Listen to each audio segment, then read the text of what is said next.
Hey, welcome to your week 4 recorded lecture for NUR 1000.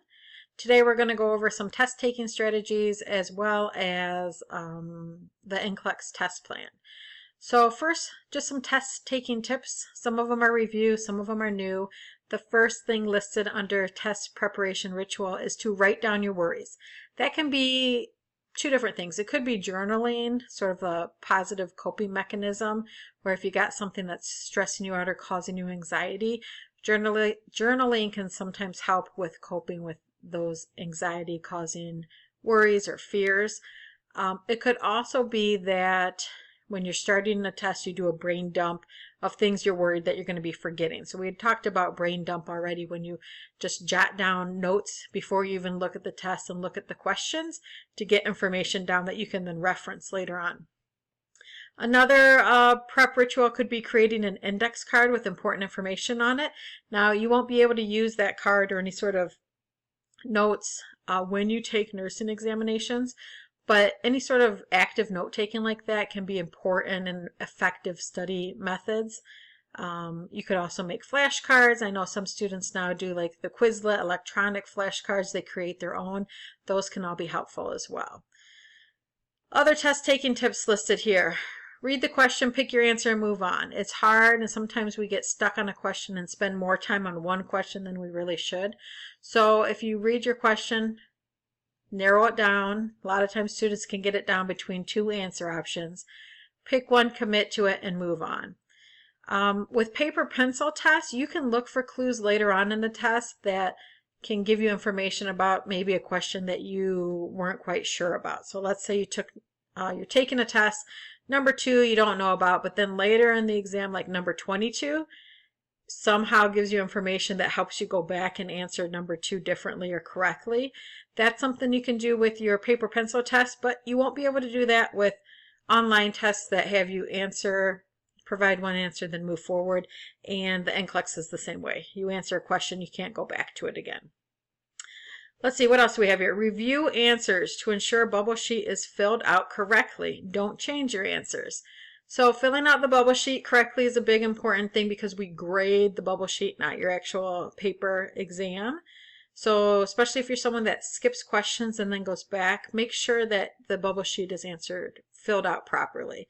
And then don't change answers. If you tutor with Sister Pat, I'm sure you've heard this already, but a lot of students will get down to those 2 answer options. They're not quite sure between the 2 which is right.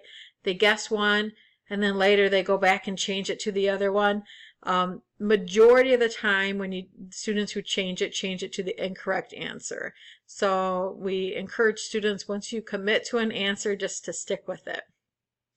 Lastly on this is practice questions. Practice questions are going to be your friend. So once you feel like you got that knowledge down, you got the content, the next step would be to apply your knowledge by doing practice questions. So most of your textbooks will have online practice questions that you can access, and that helps you, 1, practice test taking, and 2, it will reinforce the important information from the chapter that you're studying. You can also do practice quizzes with friends. Quizzing friends and studying with study groups, studying in study groups can be effective for many students. Other test taking strategies we have here. Simulate test conditions while studying. Pick a quiet area, pick a classroom, an empty classroom if you can, the library. Try to simulate timed exams, so don't take 5 minutes on each practice question you're doing. Try to answer them in a minute to sort of simulate what your regular testing environment's going to be like. 2, if you're stuck on a question, visualize your study location. Memory of the study location might help you forge connections to material you're trying to recall. I put on this one, if it works, let me know. I've never used it myself, and I've never heard of a student when they're stuck on a question going back to the library when they were studying that information and forging that connection. But if it's something that works for you, please share and let me know. This is a big one for me. 3, plan for reality. Plan as if your exam will be 4 days earlier than it is scheduled. Because what happens is life happens, and you're planning on an exam. Okay, you're going to study all weekend, and then you're going to have an exam on Monday or Tuesday, and then all weekend you're sick, or you have a family emergency, or a kid's sick. So you really want to give yourself a little cushion when studying to plan for those life events that are going to happen while you're in nursing school. 4, follow your study schedule. Is it working? That's one of our activities or assignments this week, is to look at one last week of your study calendar and say, did it work? Did I study when I thought I'd study? Do I need to study more, study less? Did I forget to put in time for self-care or activities that I actually enjoy, giving me a break from school and from work? So do I need to move study hours around? You benefit from studying in the morning versus in the evening. And lastly, view exams as learning opportunities, not just an assessment of your knowledge. So every exam we take, even if we get some questions wrong, we can learn from those wrong questions. Either we can clarify some content that we maybe misunderstood, or we can reinforce these NCLEX test-taking strategies and how we're approaching these questions so that we can get similar questions right on the next exam. For the discussion board assignment, you're going to get on to the NCLEX test plan. So the discussion board will have a link to the test plan, or you can just Google it, like RN NCLEX test plan 2023. That's the most recent one. Anyways, for the discussion board, you're going to get in, look at it a little bit. You'll look at the different categories or client need categories, sort of how they break down the NCLEX, sort of see what each category entails. There's a little part about what the test actually looks like, how many questions, how much time you have, all that good stuff. So there'll be more instructions for that on the discussion board assignment. But it's important to know that it exists, because you could even use it now at the beginning of nursing school, but definitely later on when you're getting closer to graduating. It's not going to give you exact questions, but it'll give you content that you're expected to know as a graduate. So entry-level content. And it's something that you can look through, and maybe you look and you say, I don't know anything about blood transfusions. I totally forgot anything we learned about blood transfusions. But it's listed on the test plan, so it'll give you a clue as to content areas that you might need to refresh on if you don't feel up to par with that content. There's also a link there where you can Google the NCLEX facts, and that'll give you some good facts about NCLEX. And just a reminder, the NCLEX is that high stakes examination that you'll take at the end of nursing school. So you get all through this challenging program, you pass, you get your degree, but you still have to pass that high stakes examination, the NCLEX, in order to get your registered nurse license. Your textbook goes over some steps for preparing for the NCLEX.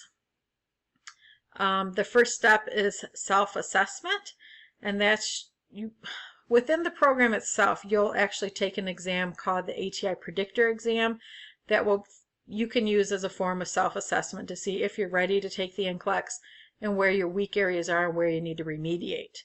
2 would be preparing, planning and making goals, sort of a study plan on how you're going to prepare and remediate and study for the NCLEX.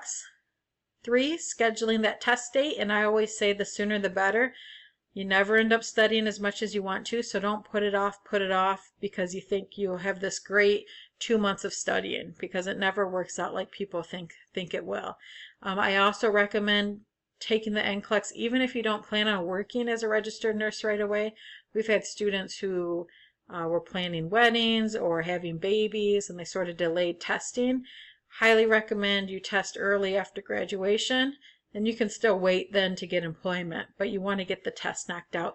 Your success rate is you're more likely to be successful the closer you take it to graduation. 4, implement your preparation plan. So follow your schedule, study like you plan on it. 5, determine your own readiness for the NCLEX exam. How are you feeling? You want to go in knowing that you're prepared and feeling on top of the content. And just a reminder, I think we skipped over it. When does preparation begin for NCLEX? First day of nursing school. So you've already started preparing for the NCLEX, because those fundamental concepts that you're learning in your first semester, or for the LPN to RNs, maybe you're reinforcing some of those fundamental ideas or concepts related to nursing. Those are things that you use throughout your nursing education and throughout your career as a registered nurse. And I just wanted to end with this little saying from Wilt Chamberlain. They say that nobody is perfect. Then they tell you practice makes perfect. I wish they'd make up their minds. And just to reinforce, we're human. Nobody's going to be perfect, but things get easier and you master things better if you're practicing them. So whether it's Skills Lab or applying your nursing knowledge, test-taking strategies, practice makes perfect. So utilize those open labs for skills labs and make sure that you're not just doing flashcards and memorizing knowledge, but then you're applying that knowledge with NCLEX style questions as practice.